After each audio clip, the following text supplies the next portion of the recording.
제가 앞전에 이 방송을 통해서 시대에 영웅이 나타난다는 그런 프로그램 속에서 아이들의 영특함을 소개한 바가 있습니다. 일종의 이제 어른들한테 배웠지만은 자기가 천재적인 소질이 있어서 이거는 뭐 청출어람이기보다는 자기가 깨우침을 가져서 아주 신동이다 할 그런 우리 국내 인물들을 중심으로 해서 여러 가지 이야기를 논의했는데, 그 중에는 어떤 재난이 있을 때, 특히 수년 동안 비가 오지 않고 한 해가 계속된다든지, 또 산불이 오랫동안 꺼지지 않고 지속된다든지, 또는 어떤 큰 일들이 일어났을 때 최고의 수장이 신을 위로하는 그런 고사를 지낸다는 그런 기록들이 많이 있습니다. 그러나 고사는 뭐 일반화가 되어 있기 때문에 모두 다 안다고 생각할 수가 있습니다만, 우리 생활 풍습 속에서 정 말하자면 1년 세시 풍속 속에서 보면 여러 가지 우리가 금기해야 할 그런 사항도 있고, 또 간단하게 처방을 해서 사람들에게 시달림을 주는 그런 존재들을 물리치게 하는 그런 방법론도 우리 조상들은 오랜 경험을 통해서 찾아주었죠. 그래서 이것이 여러 기록에 있습니다. 민속학에도 있고 여러 기록에 있는데, 사람들은 이제 그거를 차츰차츰 잊어버리고 이것이 뭐가 있는지 잘 모르잖아요. 그죠? 그래서 오늘은 몇 가지를 증명할 수 있는, 입증할 수 있는 그런 내용들을 중심으로 약 한 30분 미만 정도로 해서 제가 설명을 한번 해보겠습니다. 가정에 보면은 특히 초가집이나 오래된 고가에 보면은 어느 날 갑자기 지네와 비슷한 아주 작은 한 요 정도 길이 좀 되는 작은 벌레가 있습니다. 이걸 가지고 경상도 지방에서는 곡생가시, 정난각시 이렇게도 이야기를 합니다. 이것은 이제 그 벌레를 애우해서 각시라고 이렇게 불러주는 거죠. 그런데 이건 이제 공식 명칭은 노린재 또는 노래기라고 합니다. 그러니까 노린재라고 하는 말은 냄새가 아주 고약한 냄새를 풍깁니다. 아주 막 노린내가 나는 고약한 냄새를 풍긴다 해서 노린재라고 하기도 하고, 일반적으로 이제 학명은 노래기다 이렇게 얘기를 하죠. 그런데 이 노래기를 퇴치하기 위해서는 우리 조상들이 옛날부터 어떤 지혜를 가져왔느냐 하면은, 이 집안에 뭐 방이고 대청이고 마루고 심지어 화장실까지도 이 온 집안에 한번 생기면 활개를 칩니다. 이게 한두 마리가 아니고 수백 마리가 나올 때도 있죠. 그래서 사람들은 이걸 감당을 못하는 거예요. 그렇다고 해서 약을 내칠 수도 없고 이랬는데, 우리 선조들은 어떤 지혜를 베풀었냐면, 이 벌레들도 눈이 있을 터인데 사람만 이게 영특한 게 아니다. 벌레도 영특한 게 있다 이죠.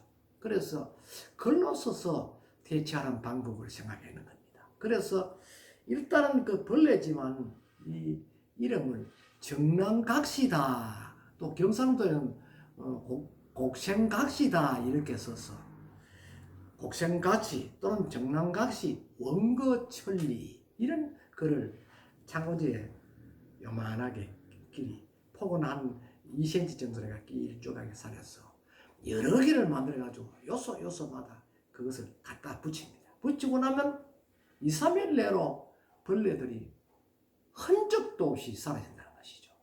이것은 저도 어린 시절 비건하려 3, 40년 전까지만 해도 저도 그런 것을 볼 때마다 글을 써서 붙이고 하니까 금방 이 벌레들이 없어지더라고요. 그러니 벌레들은 내가 예우를 해주니까 여기는 너희들이 살 자리가 아니다. 그러니까 바로 물러나거라. 그러니까 속거 처리라. 빨리 천리로 가거라. 이런 이야기입니다. 그건 다시 돌아오지 말라는 이야기죠. 그런데 우리가 뭐 이런 이야기를 요새 현대인 식자들한테 이야기하면 무슨 귀신 떡가리 지 먹는 소리를 하느냐 이런 이야기를 하는데, 실상은요, 우리 조상의 지혜는요, 심지어 민물에까지도 글을 써서 위로를 하건 안 그러면 꾸짖든 또 알려주든 이렇게 해서 자기 반성을 하도록 했다는 것입니다. 그래서 이런 이야기는 제 이야기가 아니고 이 국립민속박물관의 한 학예관이 쓰는 글 내용입니다. 이걸 읽어보면 이런 이야기가 있습니다. 2월 초하룻날은 심한 악취를 풍기는 노래기 벌레가 물러가랐고 정랑각시 속거천리의 부적을 붙인다. 이렇게 되어 있습니다. 그렇다면은 이 부적을 붙인다는 것이 한국에서 권위 있는 국립민속박물관의 학예연구관 천연구관입니다. 이분이 직접 자기 논문에 이게 포함되어 있어요. 그래서 이게 결국은 이러한 것들이 우리 민속학에서 하나의 비방으로 이렇게 알려지고 있죠. 그러니까 보이지 않는 그런 힘이라도 나쁜 기운이나 핵, 동물을 물리치고자 할 때는 반드시 부적을 써서 물리쳤다. 그리함으로 심지어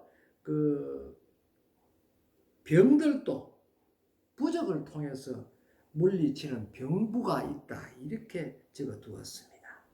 부적이란 것은 잘 아시는 바와 같이 재앙을 물리친다 하는 것이거든요. 물론 여기는 붉은 글로 쓴다 뭐 이렇게 하는데, 글이라는 것은 붉은색은 나쁜 신을 물리친다 해서 그런 붉은 것을 이제 쓰는데, 보편적으로 붉은 것을 많이 활용하고 있는 것이 이제 세시풍속에서 동짓날입니다. 동짓날 보면은 팥을 끓여서 팥죽을 만들고 이제 이것을 이제 사방으로 뿌린다. 또 팥죽을 먹으면은 한 해 동안에 나쁜 기운이 물러가고 새 기운을 맞이할 수 있다 해서 흔히들 동짓날을 작은 설날이다 이렇게들 이야기를 하고 있거든요. 그래서 이 동짓날의 비방도 비록 우리가 팥죽을 먹지만 하나의 고사적인 그런 의미를 가지고 있다고 하십니다.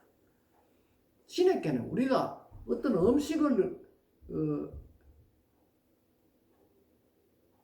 대접해서 물리치가는 방법도 있고, 또 음식을 통해서 이는 신을 싫어하는 음식이구나 이렇게 해서 물리치게 하는 방법, 또 글을 써서 물리치게 하는 방법이 있습니다. 보편적으로 우리는 고사라는 것을 많이 활용하는데요. 차를 살 때도 미리 사고를 방지하기 위해서 삼거리에 가서 고사물을 쓰고 읽고 이렇게 합니다. 그렇게 마다 옛날에는요, 전부 화문으로 썼거든요.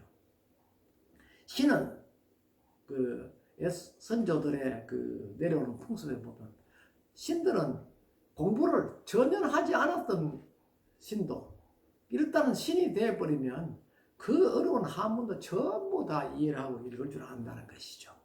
그런데 심지어 우리 민속에서는 이 악취가 나는 노래기 나는 이 벌레가 요 벌레입니다. 요 벌레.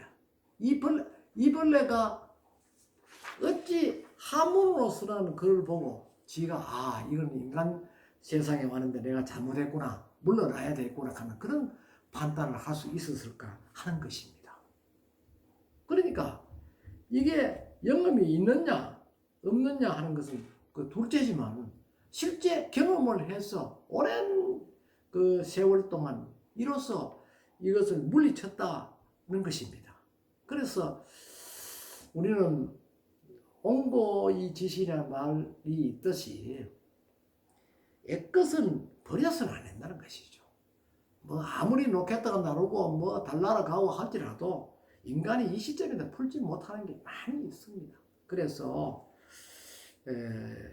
우리 선조들은 삼국유사에도 보면은 그 처용전에 대한 이야기도 보면 처용에 대한 그 부작을 이렇게 그려서 그 방문 앞에 붙여놓으면 귀신이 들어오지 못한다 하는 그런 비방도 있고요. 또 심지어 집안에 뱀들이 들어오면은 뱀사자를 이렇게 썼어요. 그거를 거꾸리 해서 붙여놓으면은 뱀이 들어오지 못한다. 그럼 뱀은 자기 이름을 거꾸리 이렇게 붙여놓으면은 싫어하는 모양이죠. 그러니까 그런 것도 있고 또 어떤 집에는 또 보면 정초에 와서 삼재라는 게 있습니다. 삼재.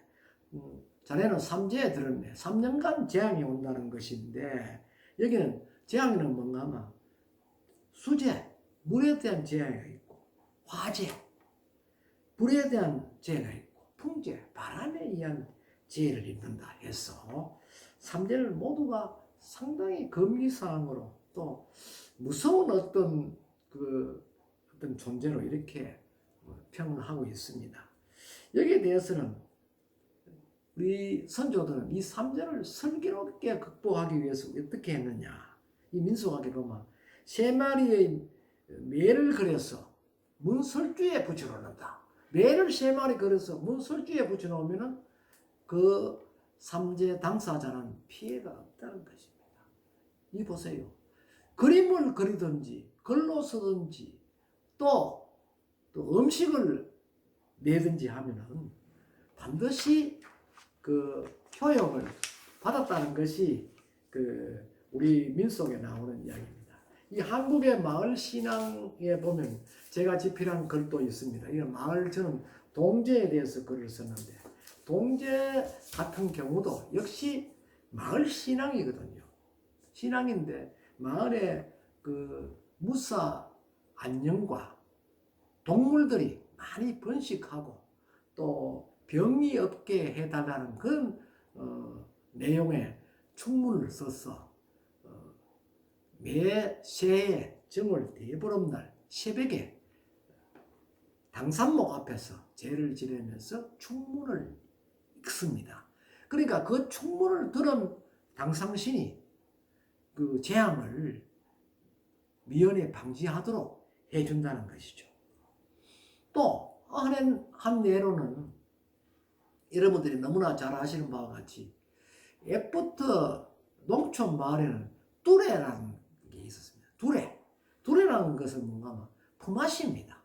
그 농민들이 이렇게 한패에 모여서 서로 품을 나누어서 한다 하는 것이죠. 이 집을 좀 도와주면 다음에 또 자기 일할 때 그 사람들이 와 도와주고 하는 그런 것을 가지고 품앗이를 하는데 이 품앗이가 뚜레 풍속이다 해서 가장 많이 이제 전승되는 것이 바로 풍물입니다. 풍물이라는 것은 사물을 가지고 북도 치고 징도 치고 꽹과리도 치고 장구도 치면서 하는 그런 풍물놀이를 말하는데 이 사물놀이 중에서 꽹과리가 선두입니다. 이건 매구라고 하기도 하는데 상쇠가 이제 리드하죠. 앞에서 다다다다다다 치는데 음성이 마치 번개가 치듯 뇌숭이 치듯 그러한 소리입니다. 그래서 이 꽹과리가 뱀이 제일 싫어한다 했어요. 농촌에 논매기를 하든지 안 그러면은 모를 숨을 때 마을 사람들은 품앗이로 해서 모심기와 논매기를 거들고 이 풍물패들은 논두렁을 돌아다니면서 꽹과리를 치고 풍물 친다는 것이죠. 그 소리를 들은 잡뱀들은 그 소리에 견디지 못해서 모두 도망가고 다시는 근원에 나온다. 이런 속설이 있습니다. 이것은 뭐 제가 지어낸 것도 아니고 우리 민속에 있다는 것이죠. 그래서 지금도 보면요, 고랭이가 제일 싫어하는 것이 무엇이냐면 새소리입니다. 그 농촌은 지금도 저희 집에도 있습니다만 꽹과리를 써놓고 뱀을 보면 꽹과리가 다다다다다 치면 뱀이 정신을 못 차립니다. 뱀이 혼이 빠진다는 것이죠. 그리고 또 비근한 예로요, 뱀띠와 개띠는 서로 궁합이 상극입니다. 원진사를 해서 절대로 합하면 되지 않는다 하는 그런 뜻이 되겠죠. 왜 뱀띠는 개띠를 싫어하느냐 하면 개가 바로 그 꽹과리와 같은 갑작스럽게 또 번개치듯 하는 그런 소리를 낸다는 것이죠. 그러니까 뭐 뱀이 가만히 있다가 느닷없이 누가 자전차 타고 길에 가면 막 으악 하게 막 난리를 치거든. 지금 막 옆에 있던 주인도 놀래가지고 멈칫 뒤로 물러선다니까. 그만치 뱀은 그런 소리가 또 싫어하는 기라. 근데 개는 쥐는 뭣도 모르지. 그러나 자기는 그 소리에 짖어주면 주인한테 충성한다 이렇게 생각하는지 몰라도 개가 앞뒤 분간도 못하고 짖어대는 개가 많이 있습니다. 그러할 때 어부지리로 뱀이 만약 허물을 벗고 있을 때 개가 갑자기 짖으면 마치 새소리와 같다 해서 허물 벗던 개가 허파가 터져서 바로 허물을 다 벗지 못하고 죽는다. 뱀은 1년에 한 번 또는 많이 하는 뱀은 2번 정도 허물을 벗거든요. 이 허물 벗는 걸 가지고 종교에서는 이걸 환생이다 이렇게도 이야기를 합니다. 근데 그 환생이라는 어떤 존재적 의미보다는 뱀이 허물을 본다는 것은 마치 새로 태어난 것과 똑같습니다. 그러니까 나무에다 꼬리를 감아놓고 그걸 1cm 석, 1cm 석, 1cm 석 이제 그걸 당기면서 벗겨나간다는 것이죠. 그래 다 기진맥진에 나오는데 그때 만약 갑작스럽게 개가 우르르 짖어보면 뱀은 죽고 만다는 것이죠. 그래서 뱀하고 개띠는 상극이다 하는 그런 또 궁합과 관계된 그런 민간 신앙이 있고요. 또 뱀은요 정말 참 우리가 하루에 10번 봐도 10번 놀랄 정도로 뱀은 생긴 모양이 그렇죠. 그렇지만 뱀은 어떻습니까? 자신으로서는 참 안타깝게 생각하지 않을 수 없다는 것이죠. 자기는 평범하게 지나가는데 왜 다른 동물은 나를 싫어하느냐 하는 그런 것입니다. 그런데 민간에서는요, 이 뱀을 그냥 뭐 잡뱀 이런 뱀들은 그렇게 하지 않습니다만 그 집에 보면 가신신앙이라 해서 집을 지켜주는 신앙체가 6, 7가지가 있습니다. 첫째, 가정에 들어오면 대문을 열고 들어가면 대문을 지키는 신이 있다 해서 문간신이라는 것이 있고, 마당에 들어오면 또 그 땅을 지켜주는 지신이 또 지키고 있다 해서 지신이 있고, 그 다음에 방문을 열면 방문 안에는 저 귀퉁이에 보면 북쪽 서쪽 귀퉁이에 보면 살단이라고 한 것을 달아놨습니다. 거기는 찐살을 넣어두는데 이것을 우리 민속에서는 조항단지다 해서 조상신을 조항하는 그런 것이고, 문 옆에는 또 아기를 놓으면 산모가 비는 아기의 안녕 무사 성장을 기원하는 그런 애를 갖추는 삼신당이 거기에 방 안에 한쪽 귀퉁이에 있습니다. 그 삼신도 거기서 모신다는 것이죠. 그러면 이제 방 안에서 뒷문으로 나가면 바로 부엌인데, 부엌에는 큰 솥이 걸려져 있죠. 그 솥에는 밥이 볼볼 이제 익어가고 있는데 그걸 조왕신이다, 조왕이다 했죠. 그러면 조왕이 있으면 살로 가지고는 밥을 못 하거든요. 그래서 이제 우물에 가서 물을 떠오는데 물 자체도 하나 신격 존재로 해석을 한다는 것이죠. 그래서 물은 바로 그 용왕신이다 해서 용왕과 정왕신이 결합한다. 그러면 이제 결국 밥을 해서 먹는다는 것인데 밥을 먹으면 어떻습니까? 배설을 해야 되지 않습니까? 해야 되니까 변수가 가련다.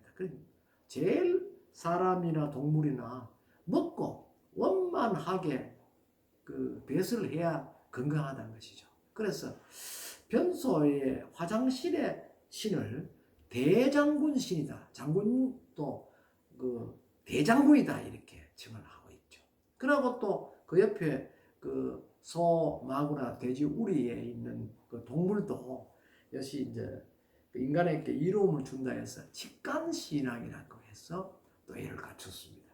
그 다음에는 이제 집 주변에 맴돌고 있는 박쥐. 박쥐는 거꾸로 들어보면 복복자를 그 서러움 같이 그런 모양입니다. 그래서 복신이다 하고 또 두꺼비가 있습니다. 두꺼비는 벌을 나쁜 해충을 많이 잡아먹지 않습니까? 해가 날랑날랑거리니까 그런 동물은 사람에게 이로움을 준다 하는 것이죠. 또 하나는 뭐냐면 능구렁입니다. 이 능구렁이는요 보편적으로 한 1m에서 2m 정도 아주 굵은 능구렁이는 몸 자체에 수분이 많습니다. 그래서 주로 이제 담장 위로 해서 늘 기어다니고 이래서 일광욕도 하고 이렇게 한다고 그러죠. 그 독이 많은 뱀들은요 주로 그 돌덩이 같은데 그 속에 들어가 있죠. 가 있으면서 또 아침 일찍에는 수분을 좀 섭취하고 낮에는 그 속에 들어 있다가 그 배가 고프면 나서 쥐도 잡아먹고 이렇게 하는데 능구렁이는 주로 아침 이슬을 먹고 그 다음에 먹는 것이 뭐냐 쥐를 잡아먹는다는 것이죠. 그래서 능구렁이 한 마리만 집안에 있으면 농가에서는 옛날부터 마당에 큰 그 집당을 가지고 이렇게 꽈서 이래 이연을 꽈서 거기다 그 집 두지를 만들어 두는데 1년 농사를 지으면 배를 탈곡해서 그 안에 다 넣어서 이제 저장을 하고 또 가용에도 쓰고 살을 찧어서 먹고 살기도 하고 이렇게 합니다. 그런데 쥐들이 농촌에 많이 있거든요. 쥐도 큰 쥐도 작은 쥐들이 전부 떨어가 그 배를 전부 꺼져버려가 다 먹어버린다는 것이죠. 그럴 때 밤마다 이 능구렁이가 그 집 두지 근방을 맴돌면서 쥐가 얼렁거리면 전부 잡아 먹어버린다는 거죠. 통계에 보면은 1년에 능구렁이 한 마리가 한 농가의 쥐를 250 내지 300마리 정도 잡아먹는다 하는 그 농업 통계가 있습니다. 그래서 이 능구렁이는 사람들에게 이로움을 준다 해서 그러니까 쥐가 한 200마리 300마리가 그 뒤주에 들어가서 그 배를 갈아 먹어버리면 얼마나 큰 손실이 있겠습니까?